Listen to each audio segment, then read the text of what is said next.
if somebody sees you and takes it the wrong way, that they can actually charge you with indecent exposure. Let's start with facts, right? The world was not designed for women.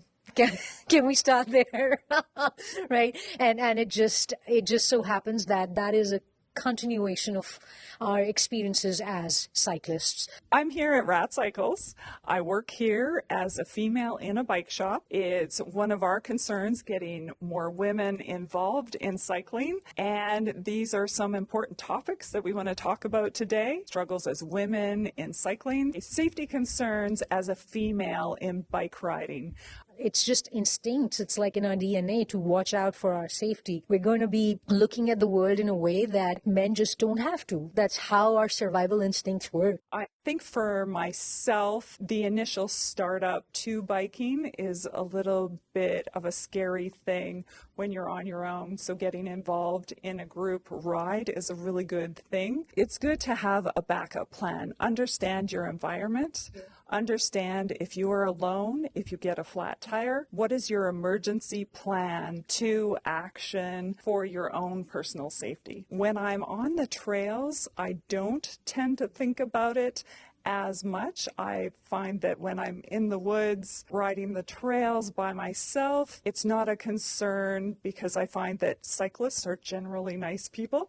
So I don't think that that is as much of a concern for me as a night ride. It's not a thing I would do by myself at night. Catcalling, physical intimidation. I haven't really had any catcalling or any issues with males. As I find with cyclists, they're usually pretty respectful of not only people, but the environment. I have a whistle with me when I ride at all times. It's like my safety device. I know our friend mentioned earlier she rides with a mace just because that's a way for her to manage her own safety. There was once a car that followed me down the hill. Interestingly, I was riding with my husband, who was a little bit farther down the road, and the car stopped at the bottom. Suddenly they saw we were two people and they backed off really quickly.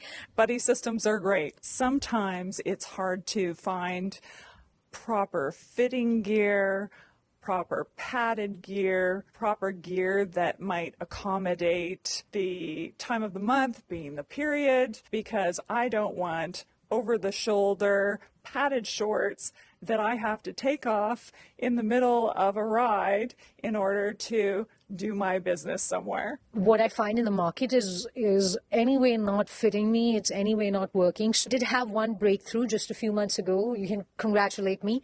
I got my first pair of bike shorts actually designed for women and our bodies. That does what it needs to do with its padding to protect what I need to protect. So I know certain saddles designed for unisex or men specific cause pelvic pain, especially on the degree where they're leveled out.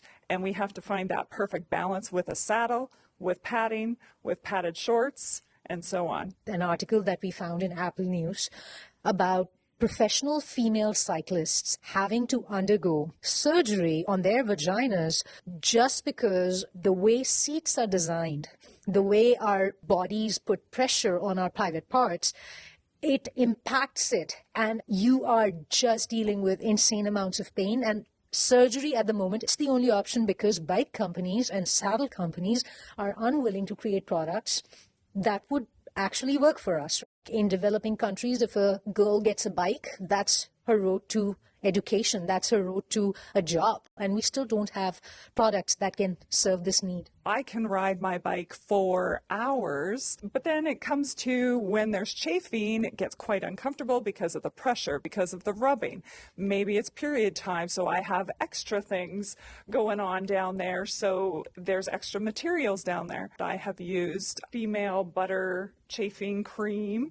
That seems to work, sometimes just Vaseline, but there are some up-and-coming products that seem to help and have helped kind of move and progress. What products have you used? You're going to get a kick out of this. Oh my God, I am the coconut oil queen. I feel like it is such a simple product that has just always worked for me. It's cost effective, and I have used it to prevent all kinds of rashes, all kinds of issues. I don't wait for parts to get chafed and rashed.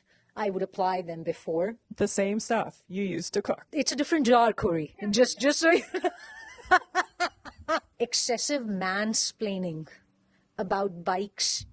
That's a huge problem. I find that there's a real misunderstanding of women and knowledge of cycling, and it's quite frustrating when you have to sit there or stand there and listen to how you should cycle better, how you could do better, how they think that you should wear something different.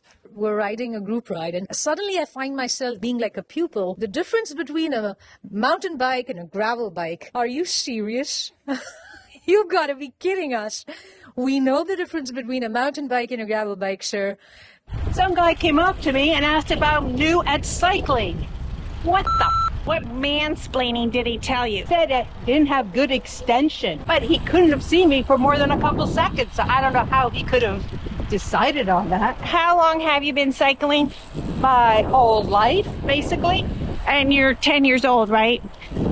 Or 5, apparently. Oh, you're 5. Mansplaining is a thing. Like, I think that this should be a part of like this conversation on like genders and sexes. And it's okay not to know as a female, especially if you're wanting to get into the sport. That's why I'm happy to be a part of the bike shop, to give a female perspective, to have women come in to learn about bikes, because maybe you don't know everything about bikes, but a bike environment is one thing. Being mansplained to is a whole other situation when you're in a group ride situation. All right, talking about menstruation and even premenopause or menopause itself. I know I'm in the premenopausal state, being in my early 50s. It's a lot different with when I was younger. I do have extra mood swings, which are frustrating. I just don't feel like it, that I just don't want to get up, get out for that ride. This is real. It's understudied.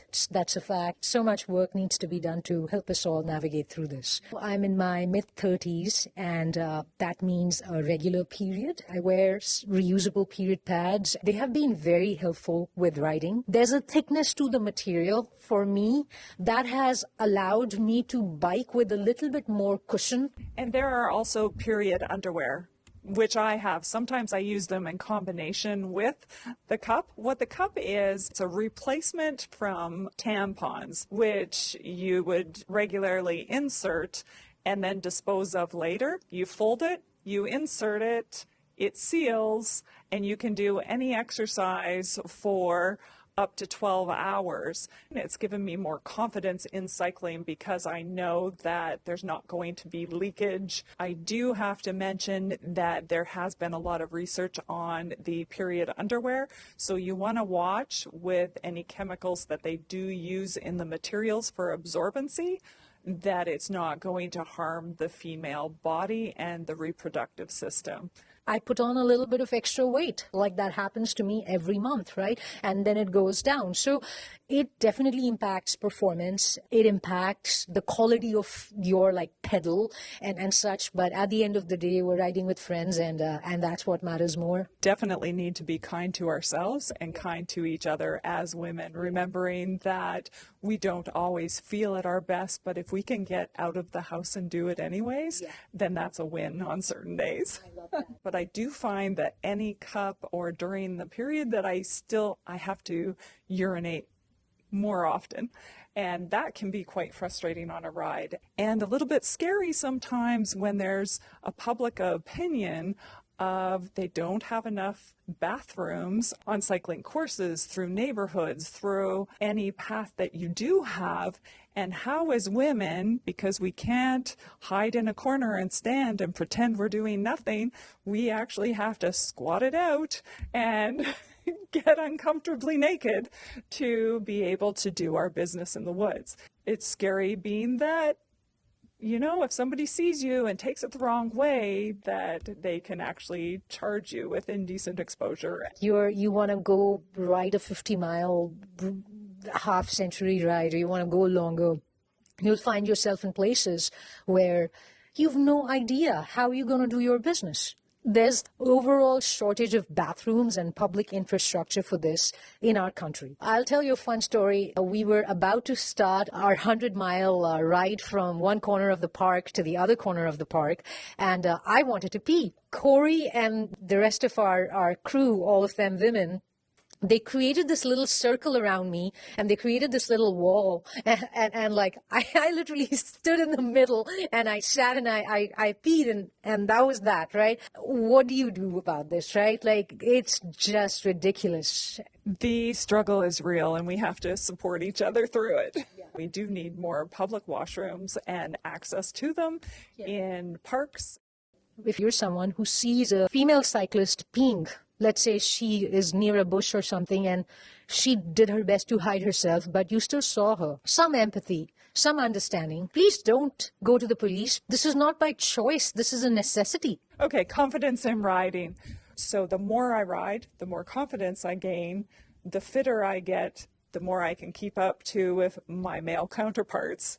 And that seems to build my confidence. When you're a child and you learn to ride a bike, it's a bike. Bikes are all the same. You never forget the balance. You never forget how to pedal and have that type of freedom going to your friend's place for the first time and or going on mini adventures. So there was biking and now there's cycling. Cycling for me, whether it's mountain biking, whether it's gravel bike riding, road bike riding, the confidence comes with knowing different styles, knowing how to maneuver on trails, how to be aware, how to pass people, how to manage your own body with different types of terrain, and putting yourself in those types of environments. The more you ride, the more you can be one with the bike, right? That's what you mean? Yes, absolutely. It's like it becomes a part of you. Let's talk about getting more women involved. I would love to see more women in the shop, more women on the trails, more women to hang out with on our rides. How would you recommend getting more women involved? It's a hard question.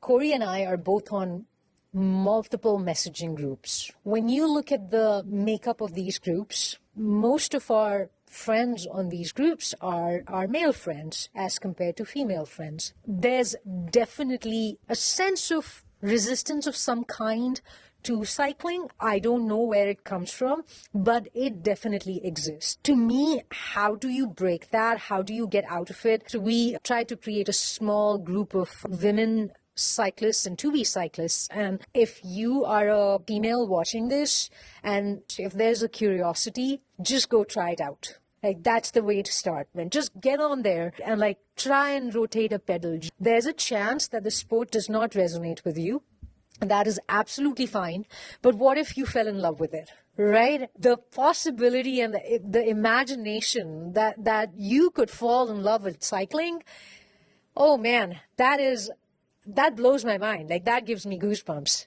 Call your local bike shops. Find out, are there any females that would be willing to ride with you if you don't want to first start with a male and female mixed ride? I know many women, like Freedom and myself, that would get together and ride at your pace just to enjoy the outdoors, to enjoy cycling, just to enjoy the female community. The love of cycling is how I feel before I get excited about it, how I feel during, and how I feel after. It just feels so great. And again, then it coordinates in with that confidence of, I just did that. I accomplished that. Let's do it again. The madness that you can experience through the power of the wheels and through your sheer strength pushing this bike forward. It's a magical sport. Like, it's the type of thing you can get addicted to. You don't have to wear complete cycling clothes. There's no reason that you even have to buy something new. As long as you have a bike, you can get out, you can move your body. Even when you're looking at those road cyclists and go, I don't want to wear tight clothes, And you don't have to be one of those people in awkward gear. You can be comfortable in what you ride in. Cycling is a really expensive sport. So how do we make this accessible? How do we make this available? And a big part of this is to not fall in the trap of, I need that gear. Like, all my gear is multi-sport gear. Anybody who makes you feel that what you're wearing is not enough, screw them, man. Seriously, it's the wrong people. You should be able to feel comfortable, feel that you are mobile. That's really important, that you're flexible when you are on this bike. Upgrades will happen when they need to happen, when you're ready. There's also affordable bikes, used bikes out there that you can gain access to at a better price point. And I'd like to say again, ladies, get out there, get moving, and find your tribe of people. Let's do it. Hope to see you riding.